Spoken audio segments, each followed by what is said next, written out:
الحمد لله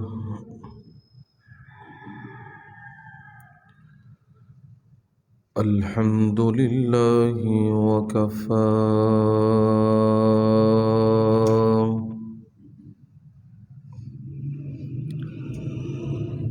والصلاة والسلام على عباده الذين اصطفى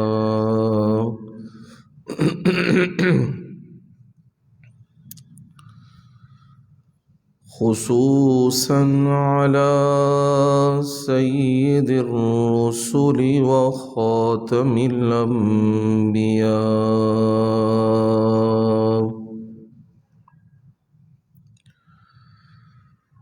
وعلى آله وأصحابه الأتقياء.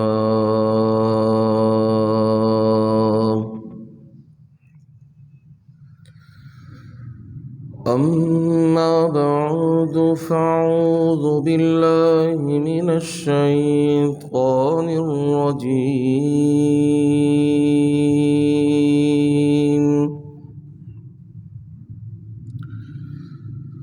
بسم الله الرحمن الرحيم.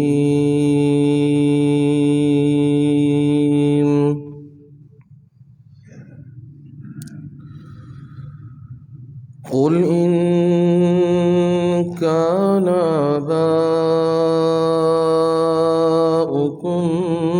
وأبناؤكم وإخوانكم وأزواجكم وعشيرتكم وأموال اقترفتموها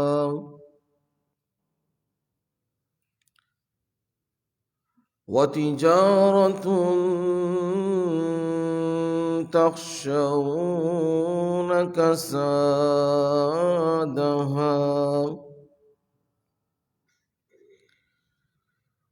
ومساكن ترضونها أحب إليكم من الله ورسوله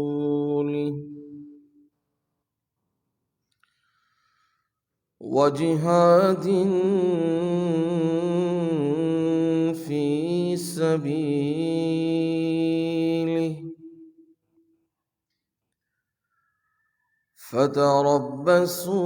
فتربصوا حتى يأتي الله بأمره والله لا يهدي القوم الفاسقين.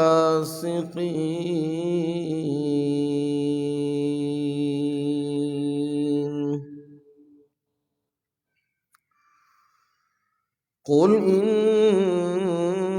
كان آباؤكم وأبناؤكم وإخوانكم فرما دیجئے نبی اکرم صلی اللہ علیہ وسلم اگر تمہارے باپ اور تمہارے بیٹے اور تمہارے بھائی وَأَزْوَاجُكُمْ اور تمہاری بیویاں وَعَشِيرَتُكُمْ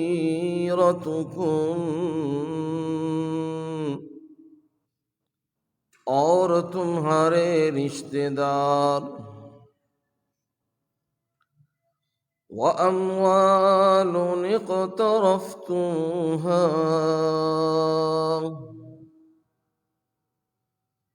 اور مال جس کو تم نے کمایا، وَتِجَارَةٌ تَخْشَوْنَ كَسَادَهَا،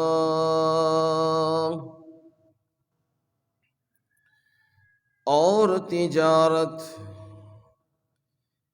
جس میں تمہیں نقصان کا اندیشہ ہے، وَمَسَاكِنُ تَرْضَوْنَهَا،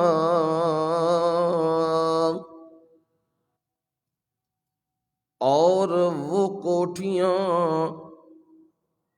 جو تمہیں پسندیدہ ہیں،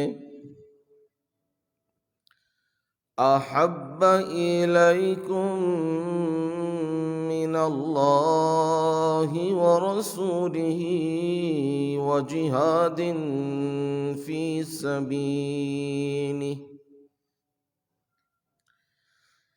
اگر زیادہ پسندیدہ ہیں تمہاری جانب اللہ تعالی سے اور اس کے رسول صلی اللہ علیہ وسلم سے، اور اس کی راہ میں جہاد کرنے سے،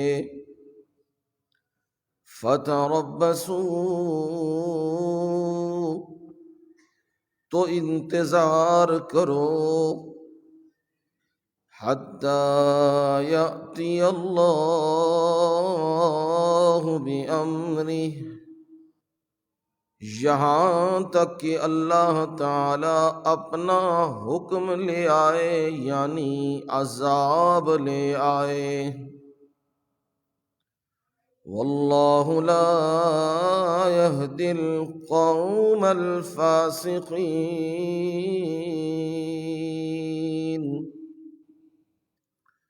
اور اللہ تعالی نافرمان قوم کو ہدایت نہیں فرماتے۔ سبحان ربک رب العزت عما یصفون،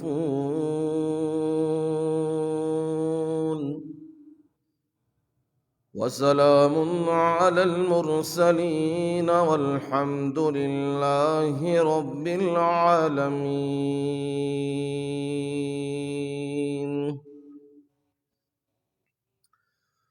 قال النبی صلی اللہ علیہ وسلم، لا يؤمن أحدكم حتى أكون أحب إليه من ولده ووالده والناس أجمعين، أو كما قال النبي صلی اللہ علیہ وسلم، نبی علیہ السلام نے فرمایا، کوئی بھی آدمی تم میں سے اس وقت تک کامل مومن نہیں بن سکتا جب تک میں محمد صلی اللہ علیہ وسلم اس کی اولاد اور اس کے والدین اور ساری انسانیت سے زیادہ محبوب تر نہ ہو جاؤں۔ اللہم صل علی محمد وعلی آل محمد كما صليت على إبراهيم وعلى آل إبراهيم إنك حميد مجيد۔ اللهم بارك على محمد وعلى آل محمد كما باركت على إبراهيم وعلى آل إبراهيم إنك حميد مجيد.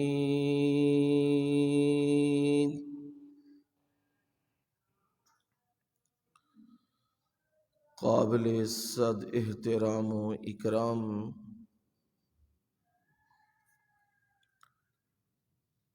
میرے بزرگوں، بھائیوں، عزیزوں، دوستوں اور نوجوانوں، اور میری مائیں، بہنیں اور بیٹیاں،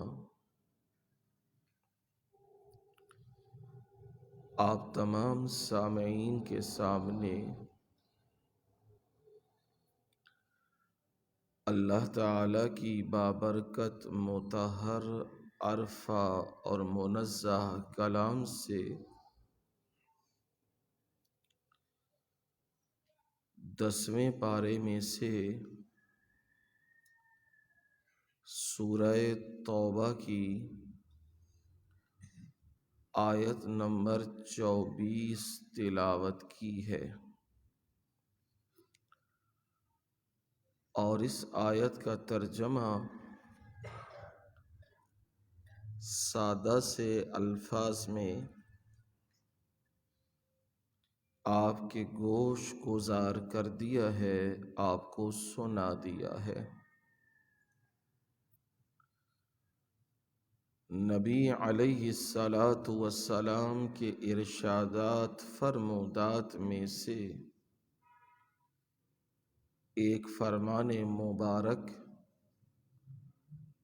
وہ بھی باترجمہ آپ کی خدمت میں عرض کر دیا ہے۔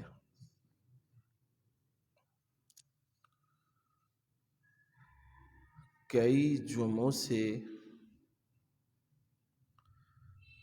اس آیت مبارکہ کی تشریح و توضیح چل رہی ہے۔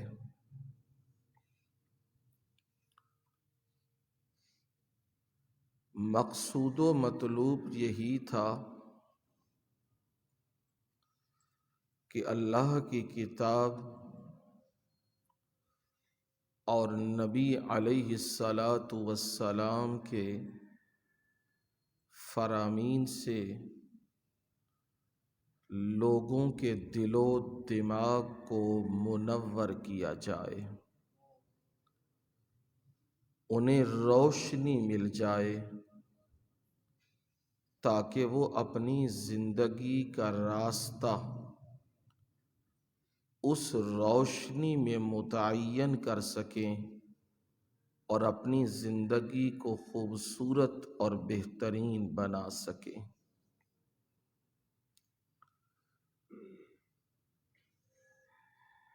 میرا اپنا خیال یہی تھا کہ یہ آیت 1-2 جمعوں میں بیان ہو جائے گی، لیکن اب مہینوں اور دنوں کا معاملہ کچھ یوں بن گیا ہوا ہے کہ میں اسے سمیٹ رہا ہوں اور یہ بڑھتی ہی جا رہی ہے، اور پھر یہ اس کی صداقت و حقانیت ہے کلام اللہ کی، ایسا سمندر ہے جس کی گہرائیوں میں بندہ اترتا ہے، ڈوبتا نہیں ہے بلکہ اسے موتی ملنے لگ جاتے ہیں، اسے مزہ آنے لگ جاتا ہے۔ ہمیشہ کوشش یہی رہی، اور اللہ تعالیٰ تا دم آخر رکھے کہ لوگوں کی اصلاح، اپنی اصلاح قرآن کے ساتھ اور نبی کے فرمان کے ساتھ ہوتی رہے۔ اس آیت مبارکہ کو اس لیے بیان کیا جا رہا ہے کہ ہمیں یہ بات معلوم ہو جائے ہم نے اپنے تعلقات کو کس قدر اہمیت دینی ہے اور کہاں پر ہم نے اپنے تعلقات کو اہمیت نہیں دینی۔ جو تعلق اور جو نسبتیں اللہ تعالی نے ہمیں بتلا دی ہوئی ہیں،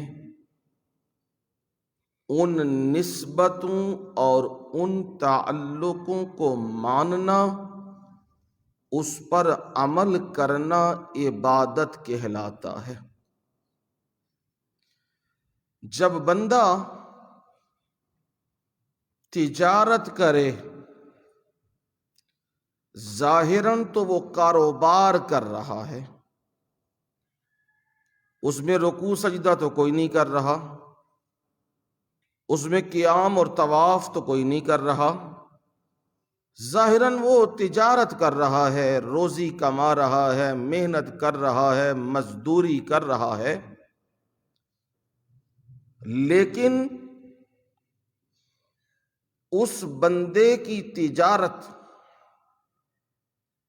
جب اسلام کے اصولوں کے مطابق ہوگی، شریعت کے مطابق ہوگی، حلال اور حرام میں فرق رکھے گا، کسی سے ناجائز نہیں کرے گا، تو اس کی تجارت بھی اس کے لیے عبادت بن جائے گی۔ آپ نے فرمایا کسب حلال، حلال کمائی کرنا، فریضۃ بعد الفریضہ، ایک فریضے کے بعد دوسرا فریضہ ہے۔ ایک تو اللہ کی طرف سے حکم ہے کہ میری عبادت کے لیے حاضر ہو جاؤ مسجد میں، 5 اوقات میں اس کی عبادت کرتے ہیں، اور اس کے بعد حلال کمائی کی طلب میں لگ جانا، یہ بھی ضروری ہے، لازم ہے، اور یہ عبادت ہے۔ اسی لیے کہا الکاسب حبیب اللہ، ہاتھ سے روزی کمانے والا، اسے کمی نہ سمجھو۔ جو انگریز نے پھوٹ ڈالی ہے کہ یہ کمی ہے، اور جو چارپائیاں توڑنے والا، کرسی پہ بیٹھنے والا، یہ چودھری ہے، یہ تقسیمیں انگریز کی ہیں۔ میرے رب کی تقسیم کیا ہے؟ میرا رب کہتا ہے، میرے مرشد کی زبان سے اظہار ہوتا ہے، الکاسب حبیب اللہ، ہاتھ سے روزی کمانے والا وہ اللہ کا محبوب ہے۔ دنیا کہتی ہے یہ 3rd کلاس، بہت گرا ہوا ہے، کیونکہ یہ جوتی گھانٹنے کا کام کرتا ہے، یہ کپڑا بنانے کا کام کرتا ہے، یہ ہاتھ سے مزدوری کرتا ہے۔ پر رب کہتا ہے نہیں، نبی کی زبان سے یہ بات سن لو کہ اس کو معمولی نہ سمجھنا، یہ تو اللہ کا دوست ہے۔ اور آپ نے فرمایا اسی لیے تو کہا اس کا پسینہ خشک ہونے سے پہلے اس کی کیا کرو؟ مزدوری ادا کر دو اس کی۔ تو معلوم ہوا جو تجارت قرآن کے اصولوں کے مطابق ہو، نبی کی سنت کے مطابق ہو، وہ تجارت بھی کیا بن جاتی ہے؟ عبادت بن جاتی ہے۔ یہاں 8 تعلق بیان کیے اس آیت کے اندر۔ سب سے پہلا تعلق انسان کے اسباب میں جس کے ساتھ رہتا ہے وہ ماں باپ ہیں۔ ماں باپ کا قرب باقیوں کی نسبت زیادہ ہوتا ہے، ان کا مقام اور رتبہ باقیوں کی نسبت بھی زیادہ ہوتا ہے۔ رب نے اسے پہلے ذکر کیا ہے، آبا۔ پھر رب نے دوسرا تعلق ذکر کیا، ابنا۔ باپ کے بعد جس سے تعلق ہے وہ ہیں بیٹے، اولاد۔ اور پھر تیسرا تعلق ہے اخوان، بھائی۔ اور چوتھا تعلق ہے ازواج، بیویاں۔ پانچواں تعلق ہے عشیرہ، رشتے دار، ماموں، چاچائیں، خالائیں، پھوپھیاں۔ یہ سارے تعلق ناتے، بہن، بھائی، یہ سب رشتوں میں آتے ہیں۔ اور چھٹا تعلق ہے اموال اقترفتموہا، مزدوری کی ہے، نوکری کر رہا ہے اور اس سے کیا کما رہا ہے؟ مال کما رہا ہے۔ اموال اقترفتموہا، یہ بھی تعلق ہے۔ اور ساتواں تعلق ہے تجارت تخشون کسادہا، تجارتیں ایسی جس میں نقصان کا ڈر لگا ہے، جو صرف اور صرف پرافٹ ہے وہ تجارت نہیں ہے، وہ کیا ہے؟ سود۔ اس میں تو پتہ ہے کوئی مرے یا جیے مجھے تو 10,000 مل جانا ہے۔ یہ نہیں قرآن نے کہا، قرآن مجید نے کہا، رب نے تجارتن تخشون کسادہا، تجارتیں جن میں تمہیں نقصان کا ڈر ہے، پتہ نہیں مال ڈوب جائے، پتہ نہیں پیسہ ڈوب نہ جائے، پتہ نہیں اب بنتا کیا ہے، پتہ نہیں جو میرا سامان آ رہا ہے جہاز کا کیا بنے گا، ٹرک کا کیا بنے گا، کنٹینر کا کیا بنے گا۔ یہ ہر وقت خدشہ لگا ہوا ہے، وہ تجارتیں۔ اور آٹھواں تعلق مساکن ترضونہا، کوٹھیاں۔ مسکن کی جمع مساکن، کوٹھیاں۔ اور کوٹھیاں بھی کیسی؟ ترضونہا، جو تمہارے دل کو جچتی ہیں، جن پہ تمہارا دل راضی ہوتا ہے اور دل مطمئن ہوتا ہے، وہ کوٹھیاں۔ یہ 8 تعلق قرآن نے یہاں بیان کیے۔ فرمایا یہ 8 تعلق نبھانے ہیں، کرنے ہیں، اور انہیں اللہ کے حکم کے مطابق چلانا ہے۔ لیکن یاد رکھنا، اگر یہ 8 تعلق 3 حکموں کے مقابلے میں آ گئے، پھر سوچنا نہیں، فیصلہ کرنا ہے۔ 3 حکم کون سے؟ اگر یہ 8 تعلق اللہ کے حکم کے مقابلے میں آئے، قرآن کے مقابلے میں یہ آ گئے، ادھر قرآن ہے اور ادھر 8 تعلق ہیں، یا 8 میں سے کوئی تعلق ہے، اب یہ نہیں کہ میں سوچ لوں، فوراً فیصلہ کرنا ہے۔ تعلق ٹوٹتا ہے تو ٹوٹ جائے، پر رب سے میں نے تعلق اپنا توڑنا نہیں ہے۔ اگر تم نے رب سے تعلق توڑا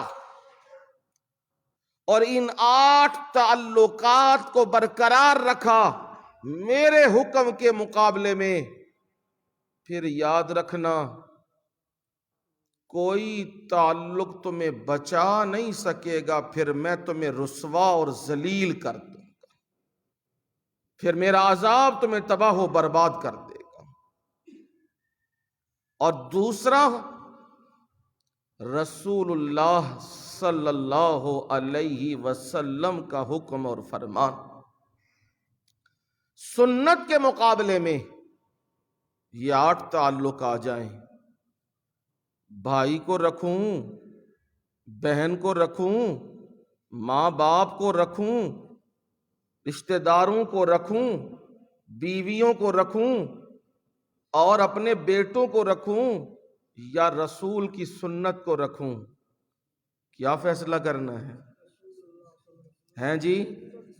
اللہ کے رسول کی سنت کو رکھوں گا، باقی جو جاتا ہے وہ جائے، اس کی مجھے کوئی پرواہ نہیں، کیونکہ مجھے تو ان کے ساتھ اچھا تعلق رکھنے کا جو سلسلہ بتایا ہے وہ ہمارے پیغمبر نے ہی تو بتایا ہے۔ جب محسن کا معاملہ آ جائے، جب مربی کا معاملہ آ جائے، پھر محسن اور مربی سے غداری نہیں کی جاتی، پھر ان کی بات کو مانا جاتا ہے۔ اور تیسرا حکم بتایا، جہاد فی سبیلہ، اس کی راہ میں کیا کرنا ہے؟ جہاد۔ بتا چکا ہوں جہاد جہد سے ہے، جہد کہتے ہیں کوشش، سٹرگل۔ دکان پہ گئے ہو، بھائیوں کے ساتھ بیٹھے ہو، ماں باپ کے ساتھ بیٹھے ہو، رشتہ داروں کے ساتھ بیٹھے ہو، شادی کے موقع پہ گئے ہو، اب وہاں لگی ہے موسیقی، وہاں لڑکیاں اور لڑکے ہیں اکٹھے،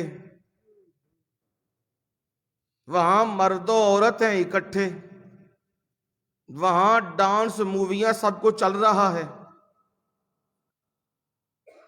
اب تم وہاں کہتے ہو جہاد فی سبیل اللہ کی مد میں کہتے ہو یہ جو کچھ تم کر رہے ہو یہ حرام ہے، یہ نبی کی سنت کے خلاف ہے اور اللہ کے حکم کے خلاف ہے۔ وہ کہتے ہیں تم وڈا مولوی آ گئے ہیں، تو رانگے چ کی کیتی ہے؟ بھنگ پا دیتی ہے۔ اسے ارد گرد کے لوگ بھی کہتے ہیں خاموش ہو جا، شادی کا موقع ہے، لڑائی نہ ڈال۔ اب کیا کرنا ہے؟ خاموش ہو جانا ہے، آرام سے روٹی کھانی ہے اور ملاقات کر کے گھر آ جانا ہے۔ کیوں جی یہ کام کرنا ہے؟ نہیں، یہ جہاد فی سبیل اللہ۔ ضروری تو نہیں کہ تلوار لے کے، بندوق لے کے انڈیا کے خلاف ہی اترنا ہے، یہ بھی جہاد ہے۔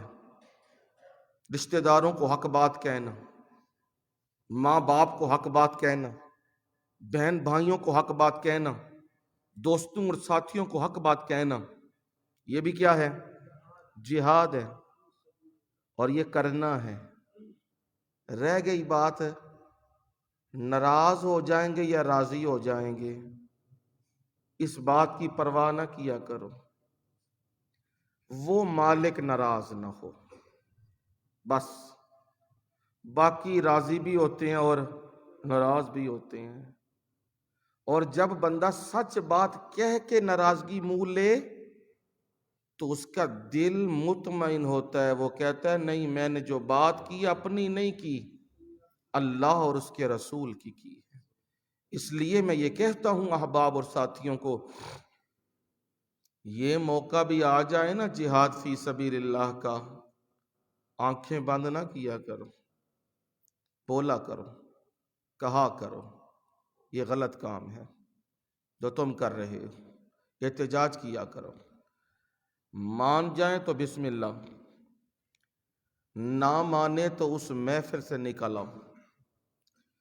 جس محفل کے اندر اللہ اور اس کے رسول کی نافرمانی ہو رہی ہو،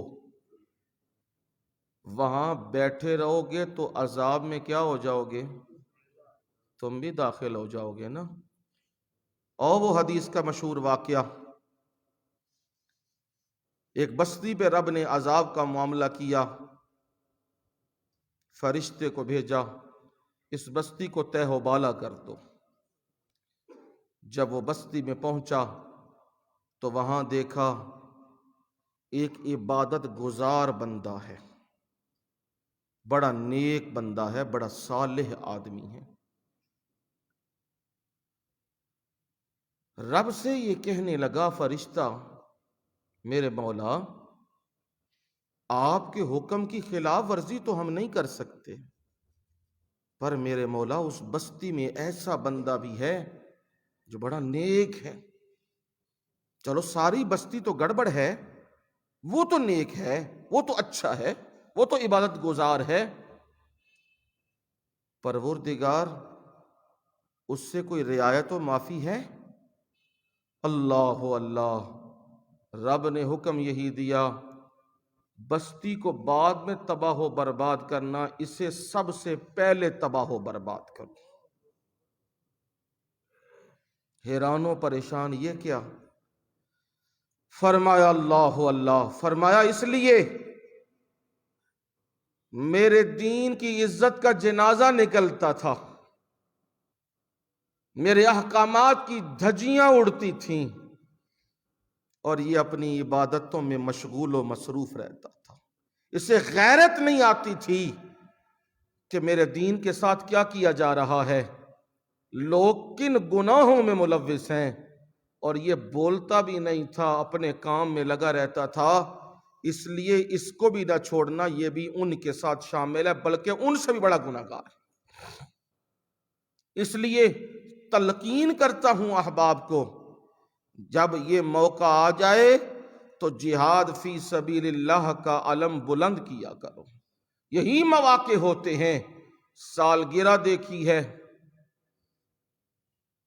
یا کوئی شادیوں کے موقع پہ ڈانس یا اس قسم کی چیزیں، مائیاں یا رسمیں دیکھی ہیں، تو بولا کرو، کہا کرو، سمجھایا کرو۔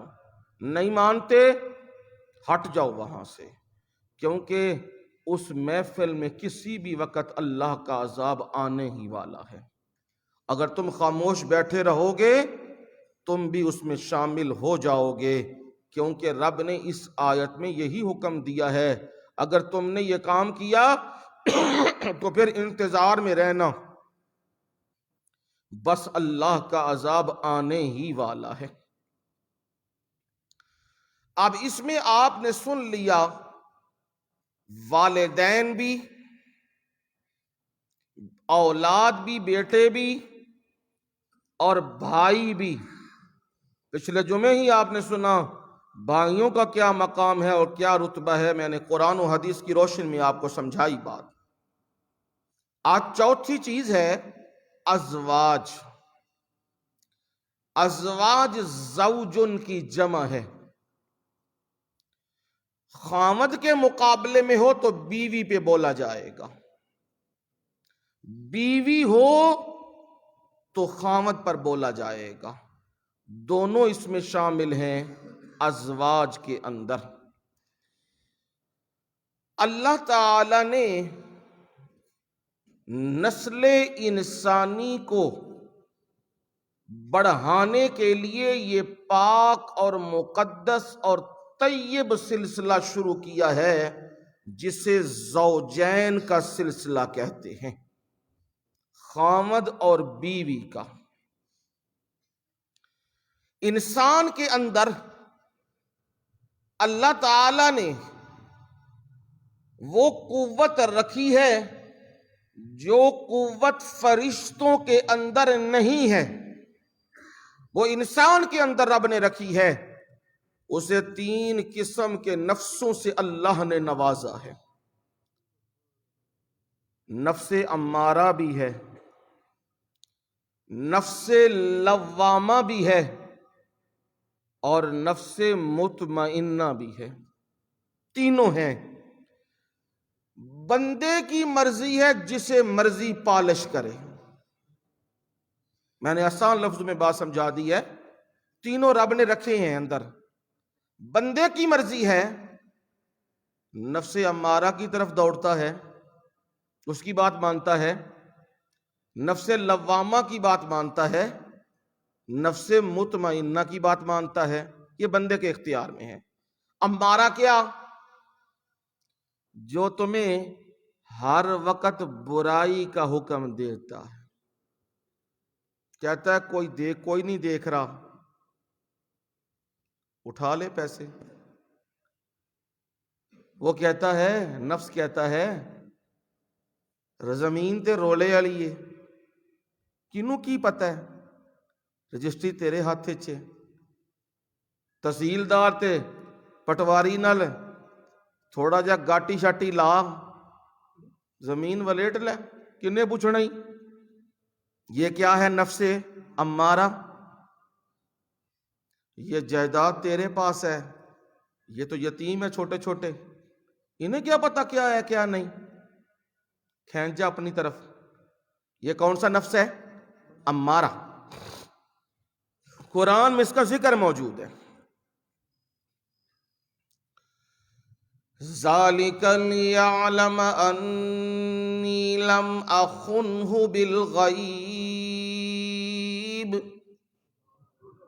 وَأَنَّ اللَّهَ لَا يَهْدِي كَيْدَ الْخَائِنِينَ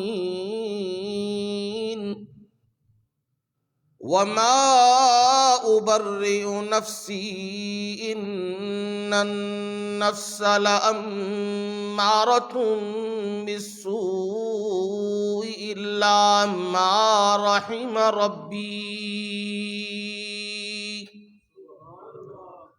إِنَّ رَبِّي غَفُورٌ رَحِيمٌ.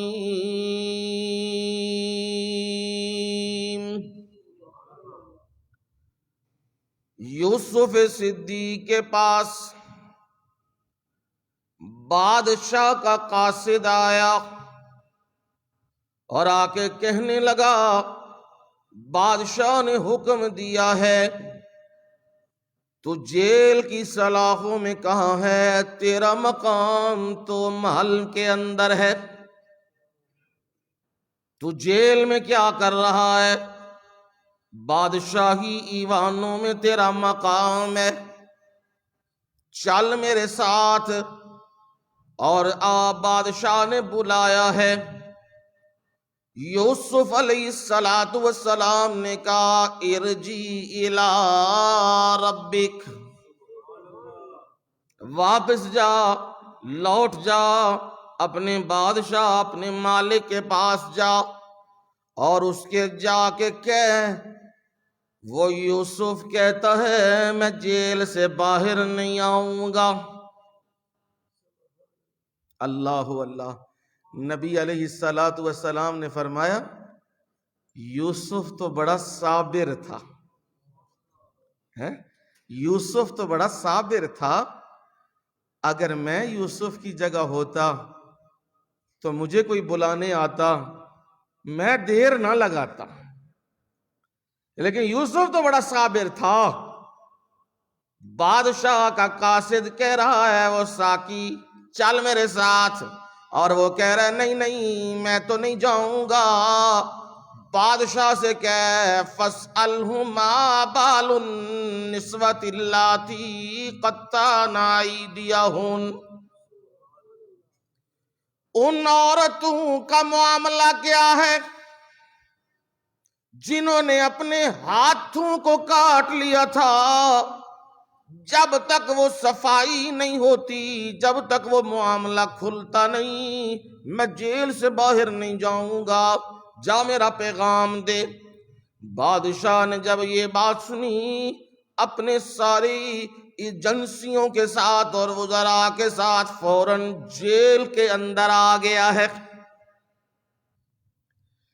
علم کا قدردان تھا.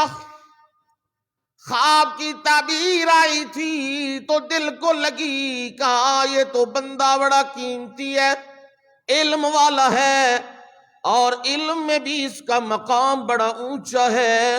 یہ کہاں ہے؟ تو بادشاہ نے علم والے کو اپنے پاس نہیں بلایا، بلکہ خود چل کر علم والے کے پاس، عالم کے پاس پہنچ گیا ہے، اور جا کے کہنے لگا حکم کیا ہے، معاملہ کیا ہے؟ کہا میرا معاملہ یہ ہے، مجھ پہ الزام لگا تھا، عورتوں نے الزام لگایا تھا، اور عزیز مصر کی بیوی نے بھی مجھ پہ الزام لگایا تھا، لیکن قصور میں نے کیا کوئی نہیں، اور میں جیل میں اتنا عرصہ پڑا رہا ہوں۔ اب یہاں معاملہ صاف ہونا چاہیے۔ بادشاہ نے شاہی آرڈر جاری کیا، ارجنٹ وہ سب کو یہاں پہ فوراً حاضر کر لو، یہاں پہ بلا لو، عزیز مصر کی بیوی بھی آ جائے، عزیز مصر بھی آ جائے، اور وہ عورتیں جو اس محفل میں موجود تھیں، جنہوں نے اپنے ہاتھ کاٹے تھے، وہ بھی آ جائیں، اور آج سب آئے۔ تو بادشاہ نے کہا ما خطبکن اذ راوتن یوسف عن نفسی، بتاؤ تم کیا معاملہ تھا، تم نے یوسف کو ورغلایا تھا، وہ معاملہ کیا ہے؟ وہ ساری کہنے لگیں ہم نے ہی یوسف کو ورغلایا تھا، پر ہم کہتے ہیں معاملہ یہ ہے ما علمنا علیہ من سوء،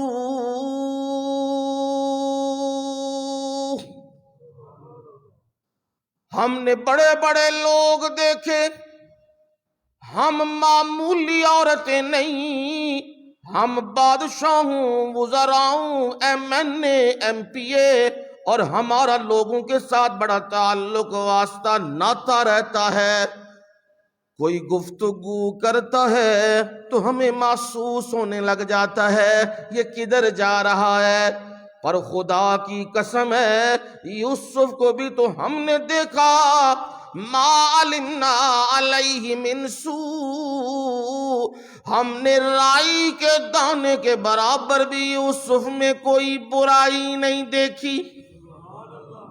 یہ گواہی آ رہی ہے یوسف صدیق کے بارے، اور اب اصل ملزمہ وہ بھی بولنے لگی ہے، کہنے لگی ہے الآن حس حس الحق، اب سچ تو ظاہر ہو ہی گیا ہے، کھل گیا ہے نا معاملہ، اب میں چھپاؤں گی نہیں بات، میں کھول رہی ہوں بات۔ بات یہ ہے وَلَقَدْ رَاوَدتُّهُ عَن نَفْسِهِ وَإِنَّهُ لَمِنَ الصَّادِقِينَ،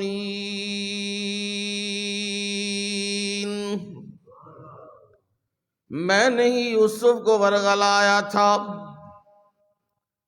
اور یوسف اِنَّهُ لَمِنَ الصَّادِقِينَ، یہ کوئی معمولی انسان نہیں، یہ تو بڑا ہی سچا آدمی ہے، بہت ہی سچ بولنے والا ہے، یہ گواہی آ گئی ہے۔ اب یوسف علیہ السلام وہاں اعلان کر رہے ہیں ذَلِكَ لِيَعْلَمَ أَنِّي لَمْ أَخُنْهُ بِالْغَيْبِ،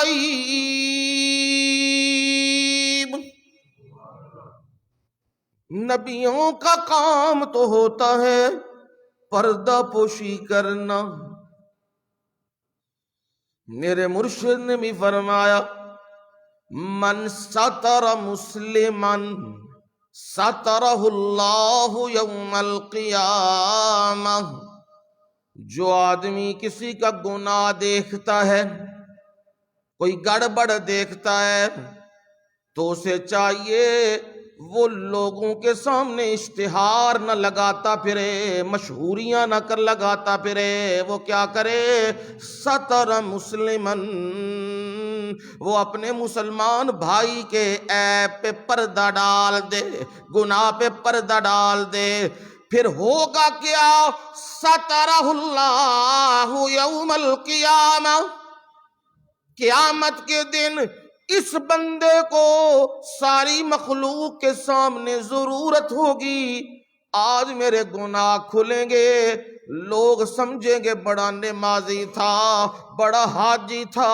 بڑا قرآن والا تھا، بڑا دین والا تھا، بڑا حافظ تھا، بڑا قاری تھا، بڑا عالم تھا، تو آج تو میرے گناہ لوگوں کے سامنے کھل کے آ جائیں گے۔ فرمایا بندے گھبرا نہیں، تو دنیا میں تو نے ستر پوشی کی ہے، آج میں اللہ تیرے گناہوں کی ستر پوشی کر دوں گا، میں پردے ڈال دوں گا تیرے گناہوں کے اوپر، لوگوں کو معلوم ہی نہیں ہوگا تو نے کیا کیا اور کیا نہیں کیا۔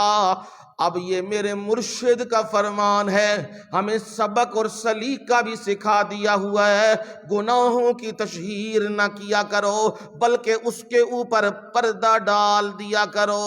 اب یہ نبیوں کا وتیرہ ہے، پر حضرت یوسف نے معاملہ کیا کر دیا ہے، کھول دیا ہوا ہے۔ پردہ ڈالنا چاہیے تھا لیکن معاملہ کھول دیا ہے۔ کیوں کھولا ہے؟ دو وجہ ہیں اس کی۔ ایک وجہ تو یہ ہے کہ ابھی میں نے باہر جانا ہے اور دین کا کام کرنا ہے،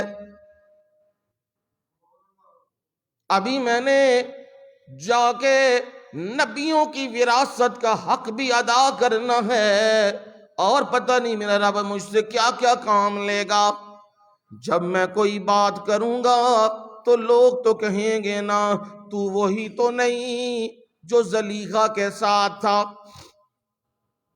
تو وہی تو نہیں جو ان عورتوں کے ساتھ تھا، تو دین کا تقدس پامال ہو جائے گا۔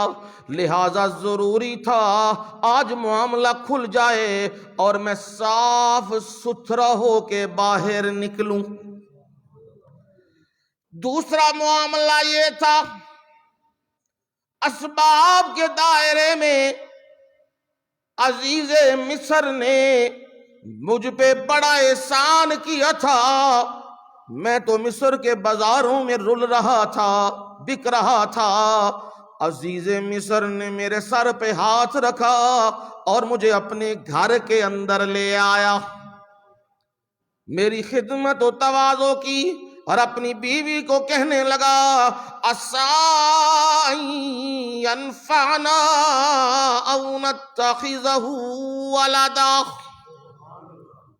اسے غلام نہ بنانا، اسے نوکر نہ بنانا، یہ ہمیں بڑا ہی فائدہ دے گا، یا ہم اسے کیا بنا لیں گے، بیٹا بنا لیں گے۔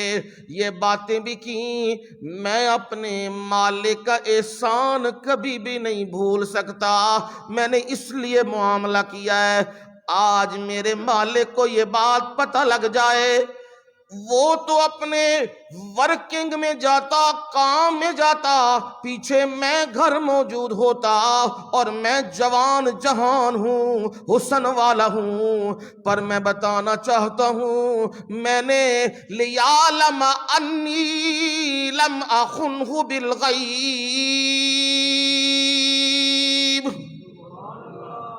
میں نے اس کے پیٹھ پیچھے خیانت نہیں کی۔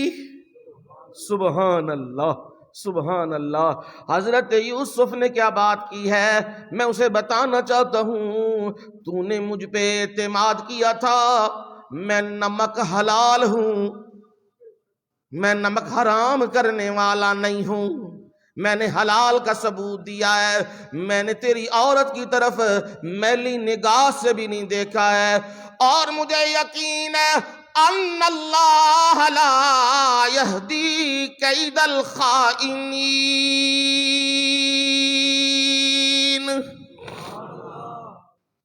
جو بندہ کسی کے ساتھ خیانت کرتا ہے، بے ایمانی کرتا ہے، دھوکہ کرتا ہے، غلط منصوبے بناتا ہے، میں رب کبھی بھی اس کے منصوبوں کو کامیاب نہیں ہونے دیتا،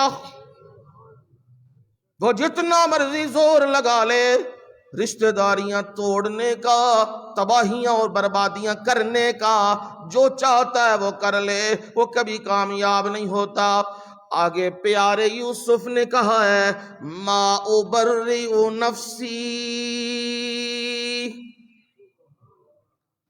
یہ بھی نہ سمجھنا میں کوئی اپنے آپ کو بڑا پاک صاف بنانے کے لیے یہ معاملہ کر رہا ہوں، میں اپنے آپ کو پاک صاف نہیں سمجھتا۔ کیوں جی؟ ان النفس لامارۃ بالسوء، میرے ساتھ بھی وہ نفس موجود ہے جو نفس کیا کرتا ہے، لامارۃ بالسوء، جو برائی کا حکم دیتا ہے کر گناہ۔ کون دیکھ رہا ہے؟ رب سے معافی مانگ لیں گے، کر لے گناہ، یہ حکم دیتا ہے، میرے ساتھ بھی ہے۔ ہاں بچتا کون ہے؟ الا ما رحم ربی، جس پہ میرا رب رحمت کی چادر ڈال دے وہ بچ جاتا ہے، اور جو کہے میں اپنے زور سے بچ جاؤں گا، زور سے تو کوئی نہیں بچ سکتا، رب کی رحمت سے بچتا ہے۔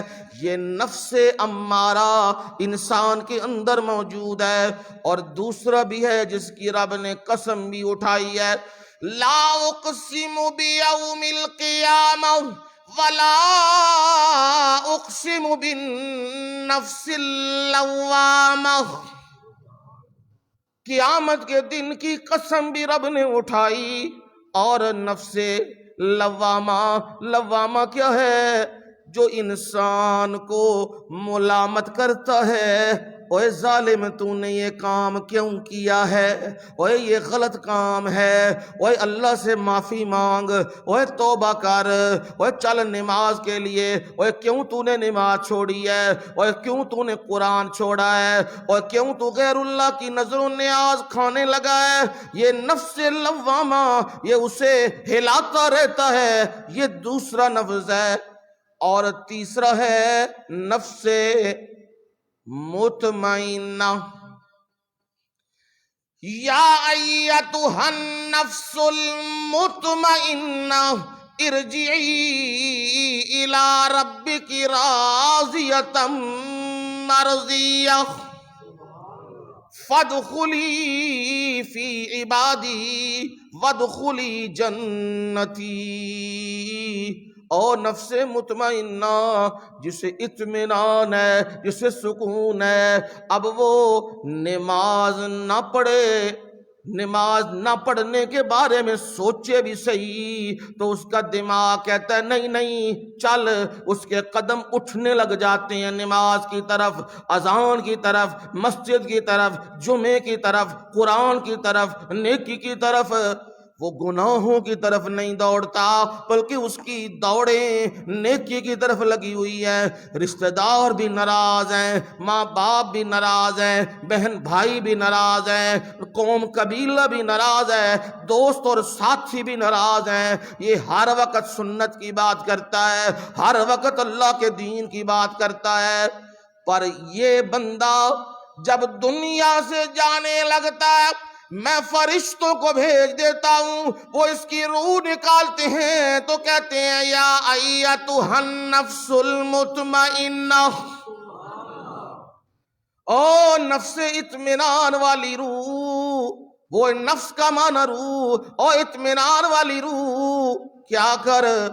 ارجعی الی ربک، کدھر چل؟ اپنے رب کی طرف چل۔ کس حالت میں جانا ہے؟ راضیۃ مرضیہ، وہ تجھ سے راضی اور تو اس سے راضی ہے، یہ ہے نفس مطمئنہ۔ اب کیا کر؟ جنت میں تجھے داخلے کی اجازت ملی ہے، فادخلی فی عبادی، داخل ہو جا میرے بندوں میں۔ کون میرے بندے؟ انبیاء کی ارواح، شہداء کی ارواح اور باقی سلسلے، ان میں تو بھی داخل ہو جا۔ وادخلی جنتی، اور کدھر داخل ہو جا؟ اور چل میری جنت میں داخل ہو جا۔ اور دنیا کی ناراضگیاں منہ لینے والے، دنیا نے تجھے چھوڑا ہے، میں نے تو نہیں نہ چھوڑا، دنیا تو اس سے ناراض ہوئی ہے، کوئی پرواہ نہیں، میں رب تو اس سے ناراض نہیں ہوا، دنیا کے مکان اور یہ چیزیں چھوٹی ہیں نا، یہ کیا ہے، میں تجھے جنت کے ٹھکانے دے رہا ہوں۔ تو بات میں تمہیں یہ سمجھا رہا تھا، یہ تینوں نفس ہر بندے کے اندر کیا ہیں؟ موجود ہیں۔ اب مرضی ہے، جسے مرضی پالش کر لو۔ نفس امارہ کو پالش کرو گے، چمکاؤ گے، تمہیں ہر وقت کدھر لے کے جائے گا؟ گناہ۔ تمہیں سکون نہیں آئے گا جب تک گناہ نہ کر بیٹھو۔ لوامہ کی طرف لے کے جاؤ گے تو وہ تمہیں ہر وقت ملامت، اوے کیا کر رہا ہے، اوے باز آ جا، اوے چھوڑ دے، اوے غلط کام ہے۔ اس کو پالش کرو گے تو یہ ہوگا۔ اور اگر نفس مطمئنہ کو پالش کرو گے، پھر لوگ تمہیں پکڑ کے نا یہاں سے آکھن گے ادھر آ ساڈے نال، آ تنو موج میلہ وکھائیے۔ اللہ اللہ، پھر جواب کیا آئے گا؟ ابراہیم خلیل اللہ جیسا انی سکیم۔ آکھیا نا ابراہیم چل ساڈے نال موج میلہ ویکھ ذرا، ساڈے بزرگاں دی شان شوکت ویکھ ذرا، آ جا۔ تو ابراہیم خلیل اللہ نے کہا میں کیا ہوں؟ انی سکیم، میں بیمار ہوں۔ حالانکہ بیمار نہیں تھے۔ اسے کہتے ہیں کلام توریہ۔ بیماری انہیں کیا تھی؟ بیماری یہ تھی جیڑے کرتوت تسی کردے پھر دے ہو نا، اے میلے تے اے ٹھیلے تے اے نچ تے گان تے اے سارے جڑے کام تو شروع کیتے نے نا کافراں والے، میں اے کام ویکھ ویکھ کے میرا دل کڑدا ہے تے میں بیمار ہوں۔ اللہ سب دی اولاداں نو نیک کرے۔ اولاد کو پیڑی ہو جائے نا تے پھر پیو اندر پیا کمرے چ رہندا ہے، گل نہیں کردا کسے نال، تے پھر گھر والے پوچھدے نے کی ہو گیا ہے، کیوں نہیں کسے نال بہندے، کیوں نہیں کسے نال گل کردے، کیوں نہیں آندے؟ وہ پھر ایک جملہ بولدا ہے، آکھدا ہے مینوں ہور کوئی بھی بیماری نہیں ہے، مینوں اینے روگ لا دیتے ہیں، مینوں یہ دی بیماری لگ گئی ہے۔ اب یہ کیا ہے؟ وہ جو روگ ہوتا ہے نا، درد دل، وہ بیماری کہلاتا ہے۔ کہا حضرت ابراہیم کو کہا آ ذرا ٹھاٹھ باٹھ دکھائیں تجھے۔ سانو بھی آخدے نے کہ نہیں؟ آخدے نے آؤ ہاں ذرا، آؤ ذرا تانوں کام والی سرکار دا میلہ وکھائیے، ذرا آؤ ذرا تانوں پھر فلانا میلہ وکھائیے۔ ساڈے پھر آخدے نے کوئی گل نہیں، میلہ ہی ویکھیا ہے جی، کیڑا کون والے پاسے ٹر گئے ہیں۔ اے ابراہیم دی مثال سامنے رکھو۔ آکھیا سی ابراہیم نو آؤ ساڈے نال، آکھیا سی نہیں، تواڈے نال کتھے جانا ہے، میں تے دوسرے پاسے جانا ہے جڑا تانوں سمجھان والا پاسا ہے۔ اب سمجھ آئی، جسے پالش کرو گے وہی نفس ابھر کے آ جائے گا سامنے۔ اللہ ہمیں نفس مطمئنہ عنایت فرمائے۔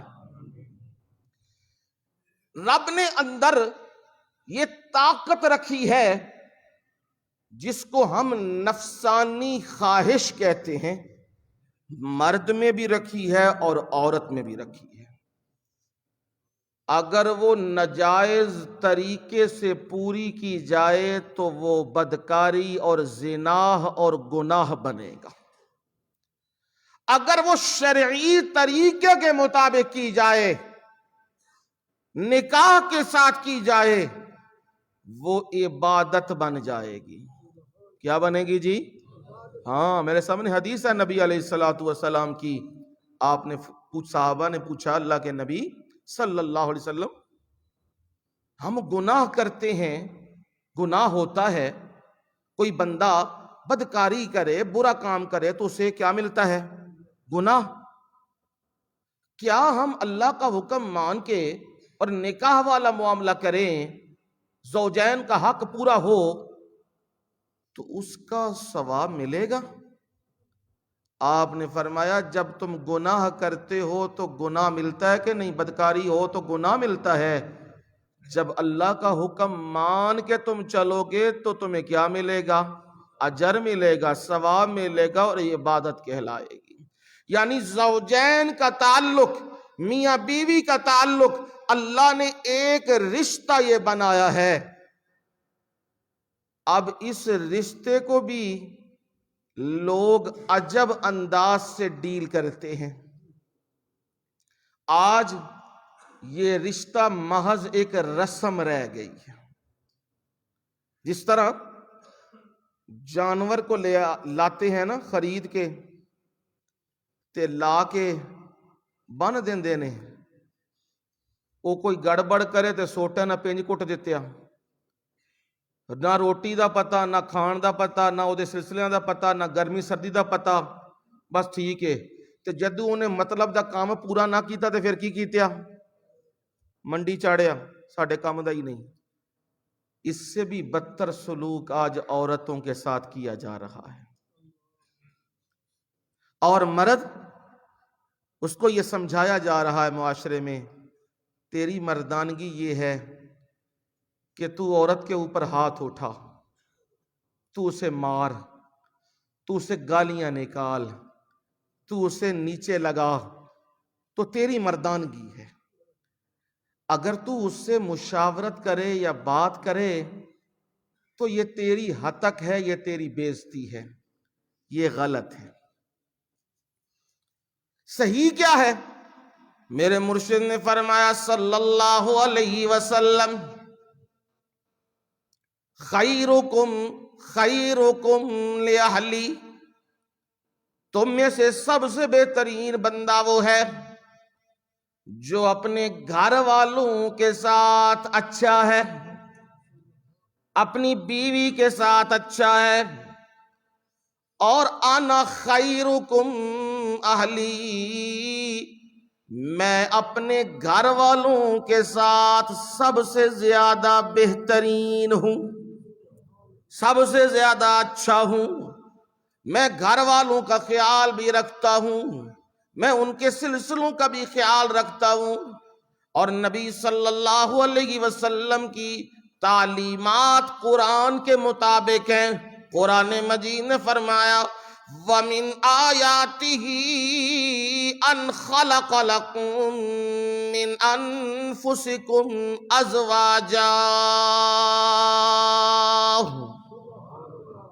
اور اس کی نشانیوں میں سے ہے ان خلق لکم من انفسکم، اس نے تمہارے لیے کیا بنائے؟ جوڑے بنائے۔ خامد بیوی، میاں بیوی یہ جوڑے بنائے ہیں، اور فرمایا من انفسکم، تمہاری جنسوں سے۔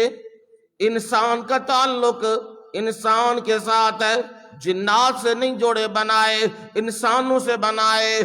اور تمہیں ملتا کیا ہے؟ لِتَسْكُنُوا إِلَيْهَا، یہ جوڑے اس لیے بنائے ایک دوسرے کو گالیاں نکالنے کے لیے نہیں، ایک دوسرے کو مارنے کے لیے نہیں، ایک دوسرے کی بے عزتی کرنے کے لیے نہیں، ایک دوسرے کے ساتھ لڑائی کرنے کے لیے نہیں۔ یہ اس لیے میں نے جوڑے بنائے ہیں تاکہ تم عورت کی طرف سکون حاصل کرو۔ یہ باعث سکون اور باعث اطمینان تعلق میں رب نے بنایا ہے۔ وَجَعَلَ بَيْنَكُمْ مَوَدَّةً وَرَحْمَةً، اور تمہارے درمیان الفت ڈال دی ہے، محبت ڈال دی ہے، رحمت ڈال دی ہے۔ یہ رب نے کام کیا ہے۔ نبی صلی اللہ علیہ وسلم، آپ کی ازواج مطہرات، آپ کی بیویاں جو مومنوں کی کیا کہلاتی ہیں؟ مائیں کہلاتی ہیں۔ ان ماؤں کے ساتھ نبی صلی اللہ علیہ وسلم کا تعلق، مومنوں کی ماؤں کے ساتھ تعلق کیسا تھا؟ نبی صلی اللہ علیہ وسلم بہترین تعلق رکھتے تھے، ان کے سلسلوں کا خیال رکھتا کرتے تھے۔ دائرے کے اندر، ایک سلسلے کے اندر نبی صلی اللہ علیہ وسلم کو حضرت صفیہ رضی اللہ تعالی عنہ، جو ایک بڑے سردار کی بیٹی ہیں اور نبی صلی اللہ علیہ وسلم کے نکاح میں آئی ہیں، یہودیہ تھیں، پھر اسلام قبول کر لیا اور نبی صلی اللہ علیہ وسلم کے نکاح میں آ گئی ہیں۔ بڑا سردار ہویئی بن اخطب بیٹی ہیں اور یہ آپ کے نسبت میں آ گئی ہیں، اور ظاہر بات ہے باقی بھی تو ہیں نا ازواج مطہرات، علمی طور پر اور نسبی طور پر اور الفت کے طور پہ جو غالب تھیں ازواج مطہرات میں، وہ سیدہ عائشہ صدیقہ طیبہ طاہرہ تھیں رضی اللہ تعالی عنہا۔ آپ بہت زیادہ محبت اور پیار کیا کرتے تھے۔ حضرت عائشہ صدیقہ طیبہ طاہرہ اور حضرت حفصہ رضی اللہ تعالی عنہا، ایک ابو بکر صدیق کی بیٹی ہیں تو دوسری عمر فاروق رضی اللہ تعالی عنہ کی بیٹی ہے۔ اب دونوں ایک ہیں اور بات کر دی ہے، حضرت صفیہ سے بات کی ہے، تو یہودیہ عورت ہے۔ آپس ہو جاتا ہے نا، ایک تعلق عمومی، ایک تعلق آپس دا، نبی دا ایک تعلق ہے ساڈے ساریاں نال امت دا، ایک تعلق نبی دا وے باپ بیٹے دا، باپ اور بیٹی کا، خامد اور بیوی کا، ان میں فرق ہے۔ اب نبی صلی اللہ علیہ وسلم کو بات پہنچی، حضرت صفیہ رونے لگ گئی ہیں۔ عائشہ صدیقہ طیبہ طاہرہ نے، حضرت حفصہ نے مجھے یہ بات کی ہے، مجھے یہودی ہونے کا تانا دیا ہے۔ اب دیکھنا میرے مرشد کا معاملہ کیا ہے، یہ ہے سیکھنا، یہ ہے زوجین کا تعلق۔ میرے نبی نے کیا کیا؟ برا بھلا کہنا نہیں شروع کر دیا، بار کٹائی ہے۔ ہمیں خبر پہنچتی ہے تیری بیبے نے یہ کر دیتے ہے، اسے ٹائم ہی بیبے تے چڑھائی، تیریاں بھیناں یہ کر گئیاں نے، لو جی بھیناں اتے ورنٹ کٹ دیتے۔ یہ ہمارا معاملہ ہے، پر نبی کا معاملہ کیا ہے؟ نبی علیہ السلام نے جب یہ بات سنی ہے، آپ نے اپنی بیوی کی تسلی کا سامان کیا ہے، کہا اللہ کی بندی پریشان کیوں ہے، روتی کیوں ہے صفیہ، تو دیکھ تو صحیح نا، تو ان سے افضل ہے، تیرا چچا بھی نبی ہے، تیرا چچا بھی نبی ہے، تیرا باپ بھی نبی ہے اور تیرا خامد بھی نبی ہے۔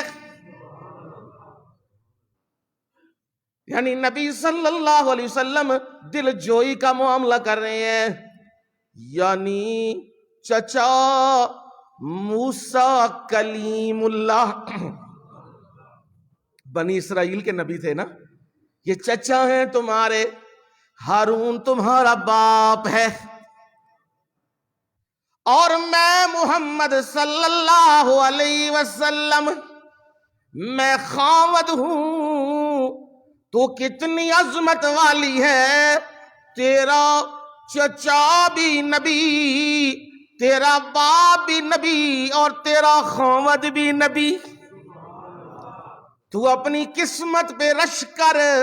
حضرت صفیہ رضی اللہ تعالی عنہا چپ ہو گئیں اور مسکرانے لگ گئیں۔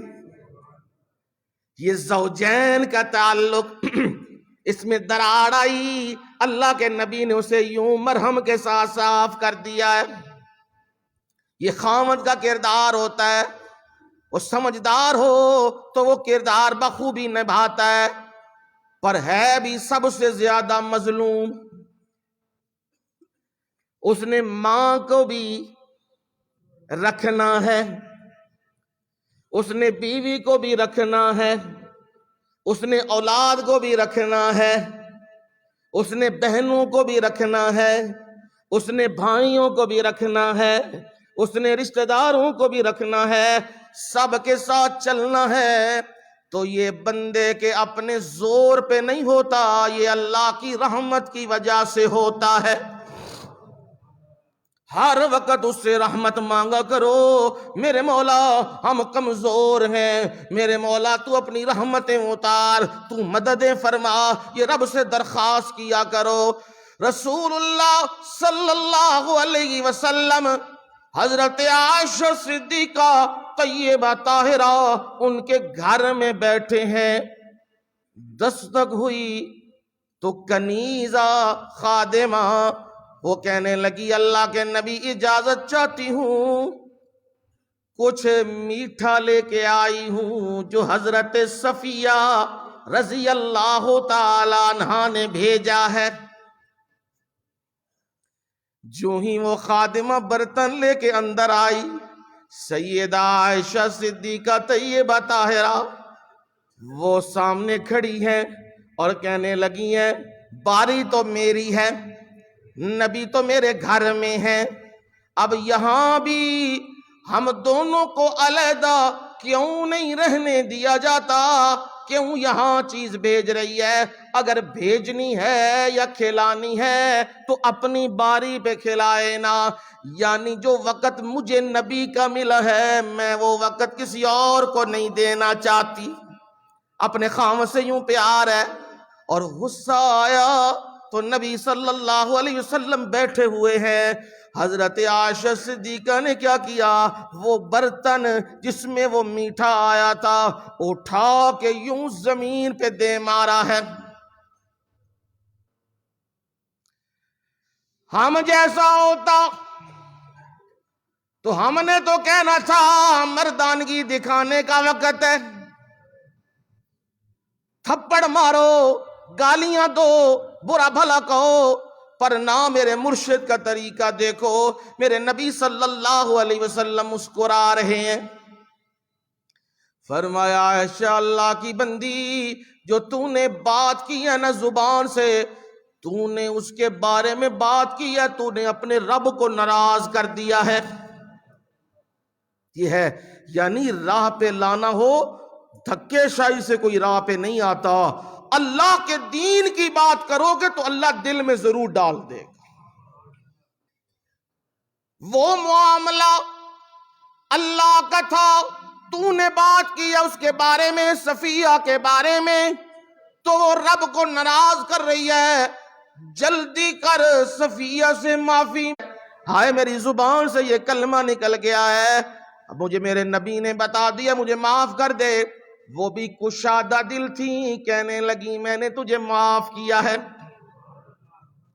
اب برتن ٹوٹ گیا ہے، آپ نے فرمایا عائشہ جو اس کے اندر چیز تھی نا وہ تو میرے لیے آئی تھی، میں نے وہ تجھے معاف کر دی ہے۔ ہاں برتن اس کا ہے، برتن کو واپس کرنا ہے یا اس سے معافی لینی ہے، یہ معاملہ یہ بھی حل کرنا ہے۔ حقوق اللہ کی طرف بھی توجہ دلائی اور حقوق العباد کی طرف بھی توجہ دلائی ہے۔ یہ اللہ کے نبی کا معاملہ تھا۔ یوں آپ صلی اللہ علیہ وسلم زوجین کے درمیان، ازواج مطہرات کے درمیان یوں نسبت رکھا کرتے تھے۔ حضرت عائشہ صدیقہ طیبہ طاہرہ باقی بیویوں کے ساتھ سب ایک ہو کے نبی صلی اللہ علیہ وسلم سے معاملہ رکھا۔ اللہ کے نبی، حنین فتح ہو گیا ہے، خیبر فتح ہو گیا ہے، اور مال غنیمت آ چکا ہے، ہمارا خرچہ بڑھا دیا جائے۔ پہلے گزارا معمولی پہ ہم کر رہے تھے، اب ذرا مال بھی آ گیا ہے، لونڈیاں خادمائیں بھی آ گئی ہیں، ذرا کچھ معاملہ بڑھا دیا جائے۔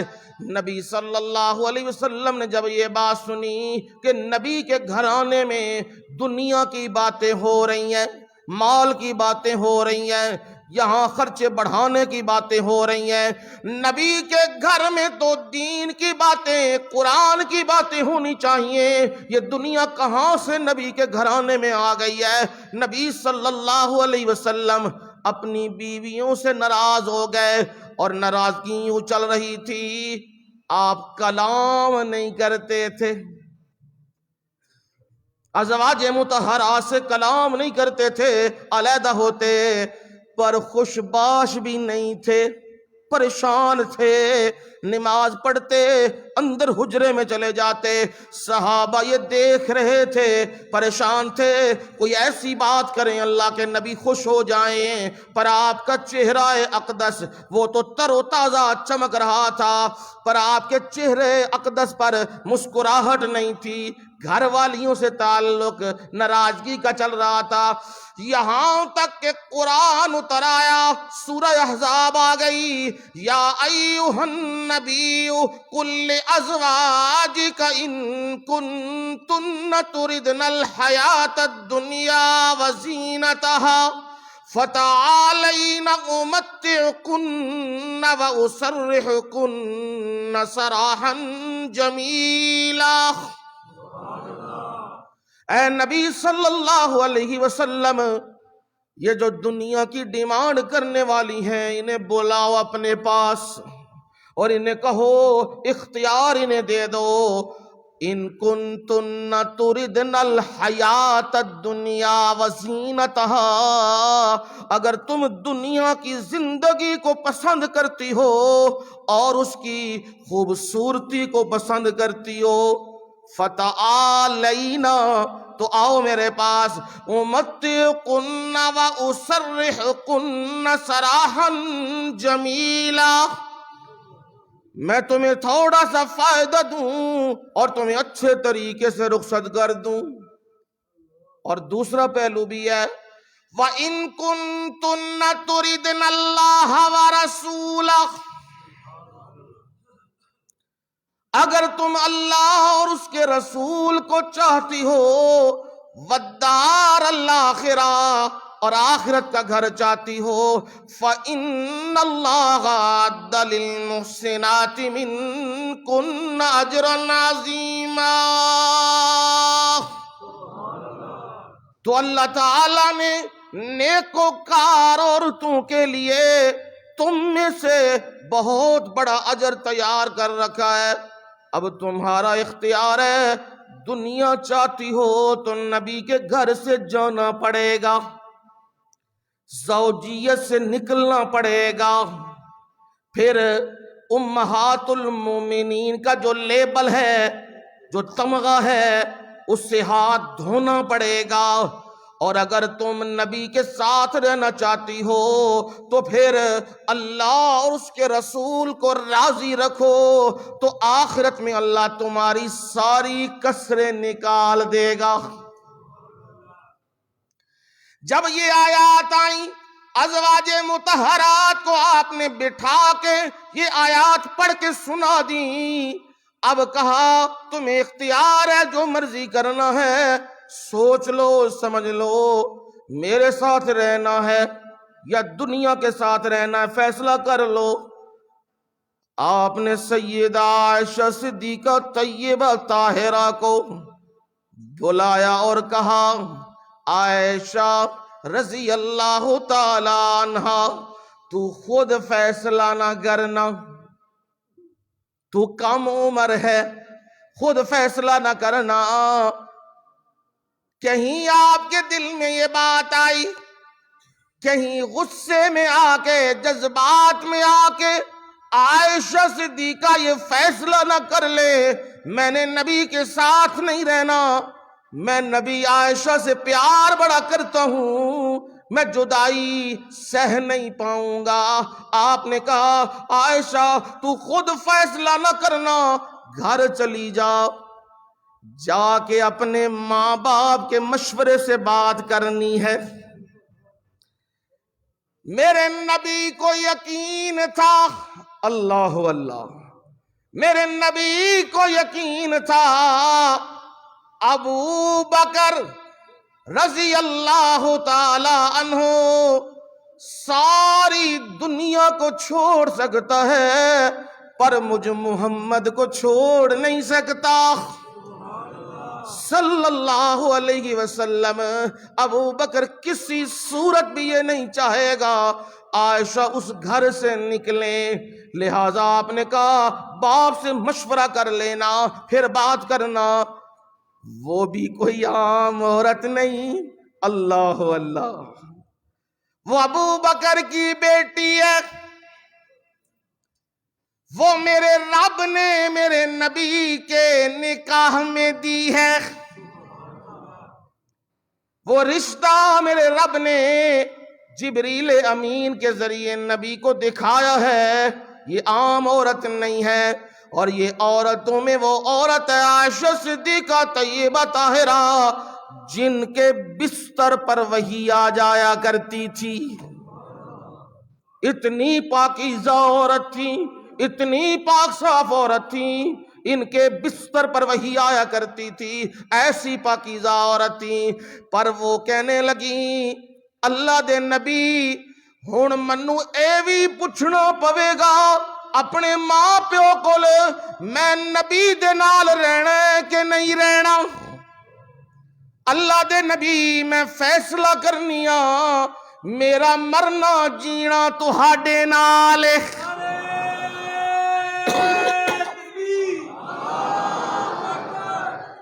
میں یہ پسند نہیں کروں گی کہ میں آپ سے ایک لمحہ بھی جدا ہوں۔ اللہ کے نبی میرا معاملہ آپ کے ساتھ ہی ہے، آپ اگر کھانے کو کچھ دیں گے تب بھی میں آپ کے ساتھ ہوں،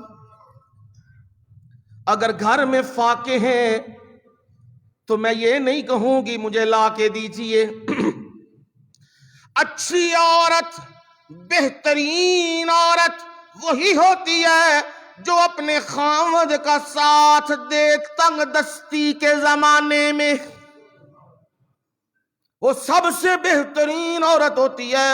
میرے مرشد نے فرمایا صلی اللہ علیہ وسلم دنیا کیا ہے؟ الدنیا متاع، دنیا تو ایک سامان ہے، وخیر متاع الدنیا المرأة الصالحہ، اور دنیا کی بہترین کمائی کوٹھیاں نہیں، کاریں نہیں، جائیدادیں نہیں، اور زمینیں نہیں، محلات نہیں، باہر کے ملک کے ویزے نہیں، امریکہ کے۔ بہترین دنیا کی کمائی اگر مجھ سے پوچھنا چاہتے ہو مجھ محمد صلی اللہ علیہ وسلم سے تو میں تمہیں بتاتا ہوں المرأة الصالحہ۔ کیا جی؟ ہاں یہ یاد رکھو، المرأة الصالحہ۔ کیا جی؟ خالی المرأة نہیں، مرأة کہتے ہیں عورت کو، خالی نہیں جی، وال لمبے ہونے چاہیے نے، لمبی ہونی چاہیے، حسن والی ہونی چاہیے، نسب والی ہونی چاہیے۔ یہ کیا تم نے بنا لی ہے؟ یہ دیکھا کرو دین اندر ہے کہ نہیں، اخلاق ہے کہ نہیں، قرآن پڑھنے پڑھانے والی ہے کہ نہیں، یہ دیکھ کے اپنا تعلق بنا لو، انشاءاللہ میرا رب رشتوں کی لاج رکھے گا۔ اور بہترین بیوی وہی ہوتی ہے جو مشکل حالات میں خاوند کا ساتھ دے۔ اور میں یہ کہتا ہوں، یہ میری اپنی بات ہے جو میں قرآن و حدیث سے سمجھا ہوں، میں یہ کہتا ہوں اگر بیوی نیک ہو نہ، اچھی ہو نہ بیوی، تو وہ اپنے خاوند کو یہ بات کہے میں تیرے ساتھ رہوں گی ضرور رہوں گی، پر میری شرط ایک یہ ہے، میرے گھر کے اندر حرام کا لقمہ نہیں لے کے آنا۔ جب بیوی یہ کہہ دے خامد کو حرام کا لقمہ یہاں نہیں آنا، سود کا مال یہاں نہیں آنا، رشوت کا مال یہاں نہیں آنا، لوٹ مار کا مال یہاں نہیں آنا، تو پھر یاد رکھنا خامد کی کیا مجال ہے جو رشوتیں لے، جو سود لے۔ وہ بیوی کہہ دے اسے اگر تو بھوک سے رہے گا میں بھی تیرے ساتھ بھوک میں رہوں گی، پر میں حرام کو گھر میں داخل نہیں ہونے دوں گی، معاشرہ صاف ہو جائے گا، رشوتیں ختم ہو جائیں گی۔ آج تباہیاں کیوں بڑھ رہی ہیں؟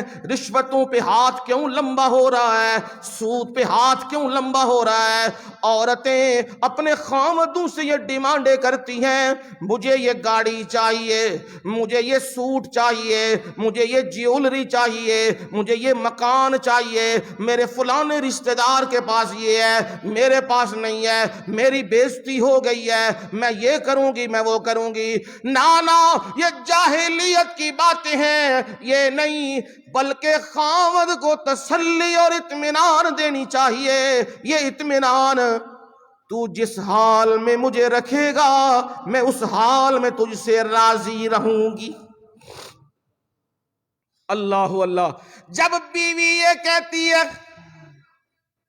ذرا توجہ سے سننا، جب بیوی یہ کہتی ہے میں تجھ سے راضی رہوں گی، ہر حال میں راضی رہوں گی، پر میرے گھر میں حرام نہ داخل ہونے دینا، پھر میرا تیرے ساتھ کوئی تعلق واسطہ نہیں اگر حرام آیا تو سن لو میرے نبی نے کیا فرمایا، وہ عورت جو 5 وقت نماز پڑھتی ہے، جو عورت 5 وقت نماز پڑھتی ہے اور رمضان کے روزے رکھتی ہے، اور رمضان کے روزے رکھتی ہے، وَأَحْسَنَتْ فَرْجَهَا، اور اپنے شرمگاہ کی حفاظت کرتی ہے اور اپنے خامد کا حکم مانتی ہے، یہ دنیا سے جانے کی اس عورت کی دیر ہے۔ فرمایا رب سے کہے گا جنت کے دروازے کھلے ہیں، جس مرضی دروازے سے داخل ہو جا، اس سے بڑا اور کیا اعزاز ہے۔ نبی صلی اللہ علیہ وسلم نے فرمایا کچھ بندے ایسے ہوں گے جو جنت کے 8 دروازوں میں سے جس میں سے مرضی چاہیں گے گزریں گے، انہیں کوئی روکنے والا نہیں، کوئی باب الریان سے گزرے گا، کوئی باب الصلاح سے گزرے گا، یہ نمازیوں کا دروازہ ہے، یہ روزے داروں کا دروازہ ہے، یہ قربانی دینے والوں کا دروازہ ہے، یہ دروازے جنت کے ہوں گے، اس میں سے بندے گزریں گے۔ آپ نے فرمایا کچھ بندے وہ ہوں گے جنہیں کوئی روک ٹوک نہیں ہوگی۔ اللہ اللہ۔ سیدنا ابو بکر صدیق رضی اللہ تعالی عنہ کہنے لگے اللہ کے نبی میرے لیے دعا کیجئے میں ان بندوں میں شامل ہو جاؤں۔ میرے مرشد نے فرمایا صلی اللہ علیہ وسلم، ابو بکر رضی اللہ تعالیٰ عنہ مجھے یقین ہے تو انہی میں سے ہے۔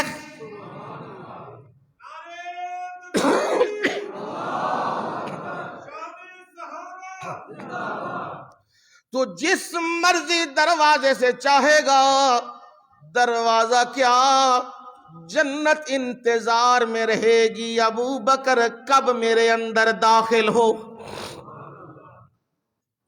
جنت وہ تو میرے رب نے کہا اعد لہم، اپنی طرف سے منع نہیں کر رہا، قرآن ہے، اعد لہم جنات تجری تحتها الانہار۔ میرے نبی جنت تو بنائی ہے میں نے ایمان والوں کے لیے، پر جنت سجائی ہے میں تیرے یاراں واسطے۔ اعد لہم، جنت کی رونق بنے گی جب نبی کے صحابہ جنت میں داخل ہوں گے۔ اللہ سانو بھی انہاں دے نال ہی کر دے، آمین ثم آمین۔ ابو بکر صدیق وہ خوش قسمت فرد ہے جو جنت کے 8 دروازے میں سے جس میں سے چاہیں گے داخل ہوں گے، اور وہ عورت خوش نصیب ہوگی جو 5 وقت نماز ادا کرے، رمضان کے روزے رکھے، خاوند کا حکم مانے اور اپنی شرمگاہ کی حفاظت کرے۔ وہ بھی فرمایا دنیا سے جائے گی تو جنت کے 8 دروازوں میں سے جس میں سے مرضی چاہے داخل ہو جا۔ اور دوسری روایت میں آپ نے فرمایا جو عورت اس حال میں دنیا سے جاتی ہے، جو عورت اس حال میں دنیا سے جاتی ہے، اس کا خاوند اس سے راضی ہے، اس کا خاوند اس سے راضی ہے۔ فرمایا اس کا صرف ٹھکانہ جنت ہے اور اس کا کوئی ٹھکانہ نہیں، وہ جنت میں جائے گی۔ اور پھر آپ نے فرمایا عورت کا معاملہ، بیوی کا معاملہ یہ ہے جب خاوند اس کی طرف دیکھے، اذا نظر الیہا سرت، جب وہ خاوند اپنی بیوی کی طرف دیکھے تو بیوی اسے خوش کر دے۔ کی کرے؟ ہاں، سر نہیں بنیا ہونا چاہیے۔ اللہ میں کہتا ہوں اللہ تعالی مردوں کو بھی ہدایت دے، عورتوں کو بھی ہدایت دے۔ عموماً ہوندا یہی ہے بیچارہ باہروں سڑیا پجیا لوکاں دیاں گلاں سن آ کے تے گھر آندا ہے جا کے 2 لقمے لا لاں۔ اللہ انہاں بیبیاں نو ہدایت دے، جیوں بیچارہ بہ رہندا ہے نا روٹی دے اوتے، پہلاں تے روٹی منگدا ہے تے 5-7 نو سننیاں پیندیاں نے چنگیاں کراریاں۔ ایتھے تیرے ابے نے مرغے پکائے نے، ایتھے دال دے کے گیا، دال ہی پکنی ہے۔ وہ پیا اندر ہسڑدا ہے تے پھر جدوں او دے سامنے وہ جیڑی دال شال جو ہے گنڈا سلاد سامنے آ جاندا ہے، وہ بیچارہ 2 لقمے پڑھدا ہے تے نال بہ رہندیاں نے، آندیاں نے پیمپر مکے ہوئے نے، ہیں بجلی دا بل آئے ہے، گیس دا بھی آئے اجے، منڈیاں دیاں فیساں بھی آئیاں اجے، تے او مالک مکان کرایہ بھی منگدا پیا سی، او دی بھوک تے گئی مر گئی، او روٹی اتنے ہی چھڈ کے او باہر ٹر جاندا وے، انج نہ کیتا کرو۔ خامد آئے اسے بیٹھاؤ اور اس کا اعزاز و اکرام کرو، اگر کوئی بات اندر ہے بھی صحیح خاموشی اختیار کر جاؤ، پتہ نہیں وہ باہر سے کتنے لوگوں کی کڑوی اور کسیلی باتیں برداشت کر کے آیا ہے، گھر کے اندر آیا ہے، میں اپنی بیوی کے پاس جا رہا ہوں، مجھے سکون اور اطمینان مل جائے، تو تمہیں چاہیے اس کے کھانے اور اس کے رہنے سہنے کا خیال رکھو، پھر بات کرنی ہو تو بات کرنے کا سلیقہ بھی چاہیے، ڈھنگ بھی چاہیے۔ کیسے جی؟ میرے نبی کے تربیت یافتہ سے یہ حال سیکھو۔ نبی صلی اللہ علیہ وسلم کے صحابی ہیں ابو طلحہ انصاری رضی اللہ تعالی عنہ، اور ان کی گھر والی ہیں ام سلیم، جو رشتے میں نبی صلی اللہ علیہ وسلم کی خالہ لگتی ہیں۔ ان کا رشتہ ہو گیا ہے ابو طلحہ انصاری رضی اللہ تعالیٰ عنہ سے۔ اب رشتہ ہوا، وہ اللہ نے جاگ لگا دیا ہے، اولاد دے دیا ہے، یہ سفر میں رہا کرتے تھے۔ ایک دن سفر سے واپس آئے، کافی مہینوں کے بعد واپسی ہوئی ہے، آ کے اپنی زوجہ سے بات چیت کی، اس نے بھی ہنس کے جواب دیا، بٹھایا، خاطر تواضع کی ہے، اور خاطر تواضع کر کے جو حق تھا وہ اپنے خامند کو دیا ہے۔ صبح ہوئی ہے تو کہنے لگی ہیں ذرا یہ بھی تو بتاؤ نا، مجھے ایک سوال پوچھنا چاہتی ہوں، سوال یہ ہے جب کوئی بندہ امانت دے تو کیا امانت واپس مانگنے آئے تو لڑنا ہے یا امانت دینی ہے؟ وہ بھی نبی کے سیکھے ہوئے تھے، کہنے لگے جب کوئی امانت کی ڈیمانڈ کرے تو ہنسی خوشی کیا کر دینی چاہیے؟ واپس کر دینی چاہیے امانت۔ کہنے لگی رب نے ہمیں امانت دی تھی، بیٹا دیا تھا، وہ بیٹا رات کو فوت ہو گیا ہے، آپ کے آنے سے پہلے وہ فوت ہو گیا ہے۔ اب میں نے آپ کو بتایا نہیں، آپ سفر سے آئے ہیں، اگر میں یہ بتاؤں پتہ نہیں کتنے دکھ سہ کے، سفر کی صعوبتیں سہ کے گھر میں آپ آئے ہیں، ادھر میں یہ صدمہ بتاؤں کہیں یہ نہ ہو کوئی حادثہ ہو جائے، لہٰذا میں نے نہیں بتایا۔